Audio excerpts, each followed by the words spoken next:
घरोघरी मातीच्या चुली या मालिकेच्या आजच्या भागात आपण पाहणार आहोत. ऋषिकेश म्हणत असतो ऐश्वर्याला आपण या घरात रुळायला थोडासा वेळ देऊ.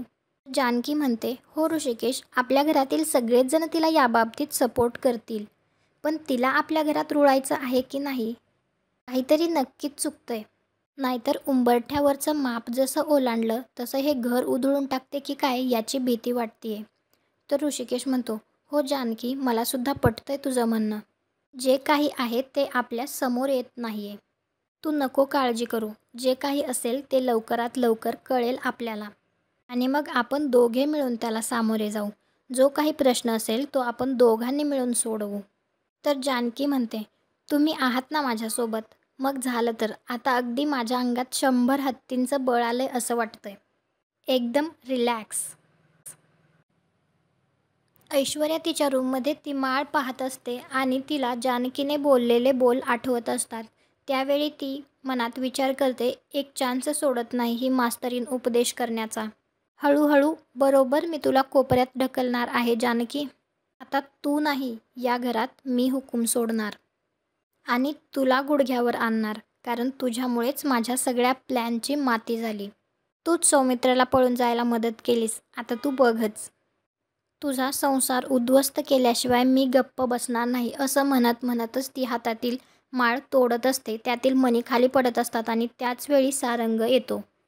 जानकी मंगल आणि गुलाबला आहेर करत असते.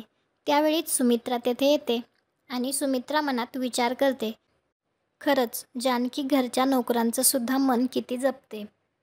माणसांना जपायची कला असली ना की घराला कधीच तडी जात नाही. रामराया, आता जानकीचा हा गुण नवीन सुनबाईंना सुद्धा लाभू दे. जानकी मंगलच्या पाया पडते. त्यावेळी मंगल म्हणते, अहो वहिनी. तर जानकी म्हणते, तुम्ही मोठ्या आहात ना माझ्यापेक्षा, मग आशीर्वाद नाही का देणार? तर मंगलताई लगेच म्हणतात, आशीर्वाद तर कायम आहेत तुमच्यासोबत. त्यानंतर जानकी आईंना विचारते, आई कुठे हरवलात? तर आई लगेच म्हणतात, काही नाही ग, तू जसा या घराचा विचार करतेस ते सगळं आपल्या नवीन सुनबाईला जमेल की नाही याचा विचार करत होते. तर जानकी विचारते, म्हणजे तुम्हाला असं का वाटतंय? तर सुमित्रा म्हणते, तिचा स्वभाव तुझ्यासारखा नाही आहे ना जानकी. ती आईबापाची एकुलती एक मुलगी, लाडाने वाढलेली, आणि स्वभावाचा अंदाज येतोच ना ग आपल्याला. उथळ पाण्याला खळखळाट फार, असं वाटतंय मला. आणि तू जर का तिला प्रेमाने प्रत्येक गोष्ट शिकवलीस ना तर ती नक्की शिकेल असं वाटतंय मला. तू तिच्या जवळच राहत जा आणि तिला सगळं शिकव. तर जानकी म्हणते, आई ही काय सांगायची गोष्ट आहे का? माझं कर्तव्यच आहे ते, आणि मी करणारच. तर सुमित्रा म्हणते, खरं आहे ग, एखादा पदार्थ शिकवता येतो, पण ज्याच्यावर घर उभं राहतं ती आपुलकी शाळा बहुतेक तिला शिकवावी लागेल. तर जानकी म्हणते, हो मला कळते तुम्हाला काय म्हणायचं आहे ते. तर सुमित्रा म्हणते, तू शिकवशील ना सगळं तिला प्रेमाने, युक्तीने? तर जानकी हो म्हणते. त्यानंतर सुमित्रा तेथून निघून जाते. तर जानकी मनात विचार करते, आई मी तिला सगळं शिकवेल, पण तिची शिकण्याची तयारी असायला हवी. खरं तर सगळ्यात आधी तिला आतून बदलावं लागेल. इकडे सारंग ऐश्वर्याला म्हणत असतो, ती नानांनी दिलेली माळ होती. तर ऐश्वर्या म्हणते, आय एम एक्स्ट्रीमली सॉरी, पण माझ्याकडनं चेंज करताना ते अडकलं आणि तुटलं. तुम्ही रागावलात का माझ्यावर? I am sorry. तर सारंग म्हणतो, तसं नाही, पण जानकी वहिनींना नानांनी दिलेली माळ त्यांनी एवढी जपून ठेवली आणि आपली माळ अशी लगेच तुटली.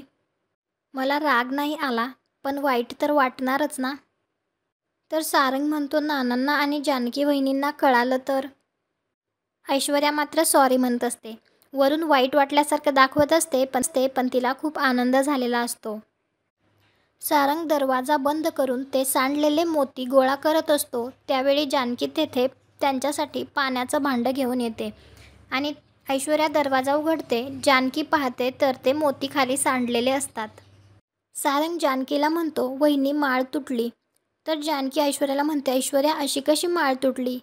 हा तर आपला पारंपरिक दागिना आहे, सांगितलं होतं ना तुला. तर सारंग लगेच म्हणतो, वहिनी माझ्याकडून तुटली. मला पाहण्याची उत्सुकता होती आणि मी आल्या आल्या लगेच ओढून घेतली. तोपर्यंत दरवाजा वाजला आणि दचकून ती माळ अडकली आणि तुटली. पण तू नानांना नको सांगू, मी आत्ताच्या आत्ता सोनाराकडे जाऊन सगळे मोती ओवून आणतो.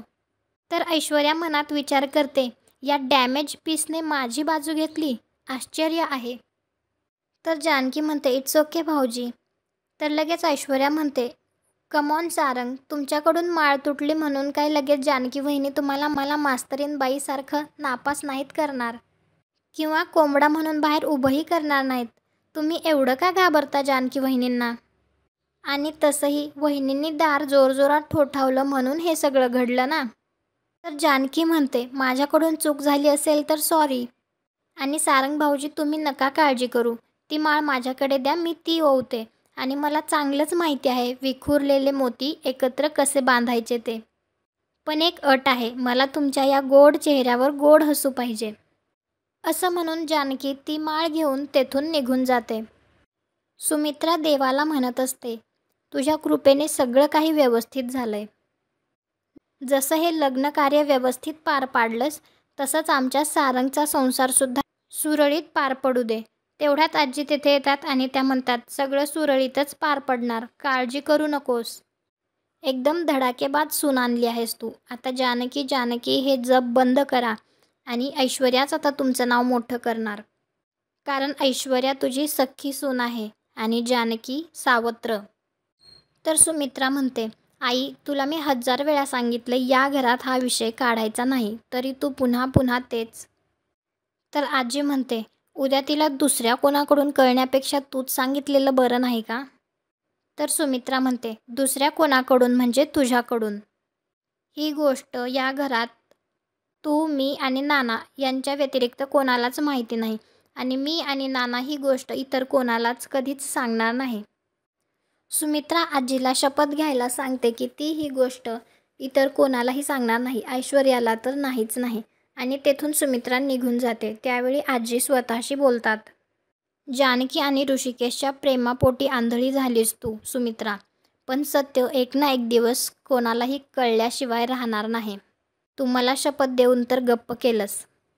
असं नाहीतर तसं मी माझी पार्टी ठरवून ठेवली आहे. ऐश्वर्या सारंगला म्हणते खरं तर मगाशी चूक माझी होती, पण तरी ती तुम्ही तुमच्यावर घेतलीत. खरंच किती सपोर्ट करता तुम्ही मला. Thank you so much. तर सारंग लगेच म्हणतो तुम्ही थँक्यू म्हणायची गरज नाही, ते खरं तर माझं कर्तव्यच आहे. आता नवरा बायको झालोय ना आपण. तर ऐश्वर्या खरंच असं म्हणते. तर सारंग थोडासा घाबरल्यासारखा होतो. तर ऐश्वर्या लगेच म्हणते तसं नाही, म्हणजे थँक्यू सॉरी नवरा बायकोमध्ये म्हणत नाहीत ना, म्हणून विचारलं मी तुम्हाला खरंच. तर ऐश्वर्या म्हणते मगाशी माझ्या हातून ती माळ तुटली तर मला खूप भीती वाटत होती. तर सारंग म्हणतो चुकून तुटली ना ती माळ, मग तुमच्या हातून तुटू नाही तर माझ्या हातून. आणि तुम्हाला घाबरायची अजिबात गरज नाही, आता मी आहे ना तुमच्यासोबत. तुम्ही अजिबात घाबरू नका, माझी जानकी वहिनी आहे ना, ती सगळं सांभाळून घेईल. ऋषिकेश जानकीला सांगत असतो सगळं निर्विघ्नपणे पार पडलं, सगळ्यांकडनं शुभेच्छा आल्या हे सगळं. आणि त्याचवेळी त्याचं लक्ष जानकी एक माळ ओवत आहे याकडे जातं. त्यावेळी तो जानकीला म्हणतो तुझं लक्ष नाही आहे माझ्या बोलण्याकडे, आणि ही कसली माळ ओवत आहेस? ऋषिकेश म्हणतो ही माळ तर. जानकी लगेच म्हणते हो, नानांनी ऐश्वर्याला दिलेली, आपला पारंपरिक दागिना.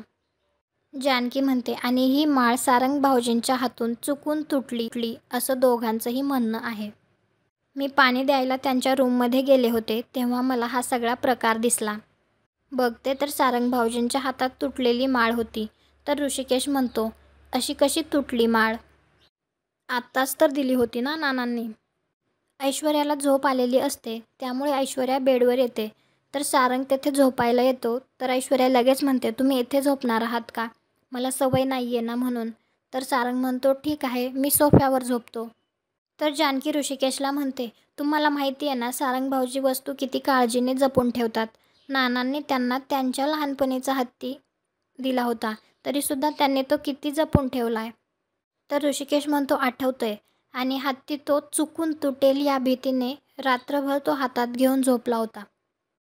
त्याच्या नकळत आम्ही तो हत्ती काढून ठेवला. सकाळी उठून त्यानं बघितलं हातात हत्ती नाहीये, तर किती गोंधळ केला होता त्याने. तर जानकी म्हणते तेच म्हणतीये मी, त्यांनी आणखीनसुद्धा तो हत्ती जपून ठेवलाय. तुम्हाला खरंच वाटतंय का निष्काळजीपणे सारंग भाऊजींच्या हातून ही माळ तुटली? तर ऋषिकेश म्हणतो म्हणजे ऐश्वर्या? तर जानकी मान हलवते. तर ऋषिकेश म्हणतो मग तिने सरळ सरळ का नाही सांगितलं ही माळ तिच्याकडनं तुटली म्हणून? तर जानकी म्हणते, आता ती तुटली की तोडली हेच कळत नाही. आपल्या दारासमोरची रांगोळी तिने ज्या प्रकारे विस्कटली तेव्हाच मला वाटलं होतं की कुठली बाई असं कसं करू शकेल. पण आता माझ्या मनात संशय येतोय की ही माळ चुकून तुटली नाही, तोडली गेली आहे. तर ऋषिकेश म्हणतो, हे असं वागण्यामागे तिचा काय हेतू असेल? तर जानकी म्हणते, याच विचाराने तर मनात काहूर उठलाय. ऐश्वर्याचा हेतू काय असेल? आजचा भाग येथेच संपतो. पुढील भागात आपण पाहणार आहोत. दुसऱ्या दिवशी सकाळी सुमित्रा म्हणते, आज स्वयंपाक नवीन सुनबाईच बनवणार, तशी प्रथाच आहे. ऐश्वर्या स्वयंपाक बाहेरून ऑर्डर करते आणि ते खाऊन सुमित्राला त्रास होतो. त्यावेळी ऐश्वर्याला सारंगकडून कळतं की सुमित्राला शेंगदाण्याच्या तेलाची ॲलर्जी आहे. त्यावेळी ऐश्वर्याच्या लक्षात येतं की म्हणजे बाहेरून मागवलेल्या भाजीमध्ये शेंगदाण्याचं तेल होतं. त्यानंतर जानकीला हॉटेलचं बिल किचनमध्ये भेटतं. पुढे काय होईल हे पाहण्यासाठी आपल्या चॅनलला सबस्क्राईब करा. भेटू उद्याच्या भागात.